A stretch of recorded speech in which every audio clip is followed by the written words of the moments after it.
ஒரு கவிஞனை இன்னொரு கவிஞன் பாராட்டுவது என்பது அரிது. அதிலும் தொழில்முறை போட்டி இருக்கக்கூடிய திரையுலகில் ஒரு கவிஞனை இன்னொரு கவிஞனை அழைத்து வந்து பாடல் எழுத வைத்தார் என்றால் மிகவும் ஆச்சரியமாக இருக்கிறதல்லவா?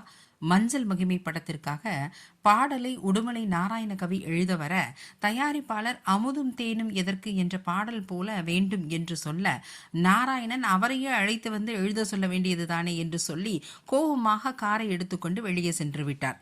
தயாரிப்பாளரும் இயக்குனரும் இனி இவர் வருவாரோ மாட்டாரோ என்றிருக்கும் பொழுது சுரதாவை அழைத்து வந்து இவரை வைத்து எழுத வையுங்கள் என்று சொல்ல, வெண்ணிலா குடைபிடிக்க வெள்ளி மீன் தலையசைக்க என்று பல்லவியை அற்புதமாக எழுதி சரணம் எழுதும் பொழுது இயக்குனருக்கும் சுரதாவிற்கும் ஒத்துப்போகவில்லையாம்.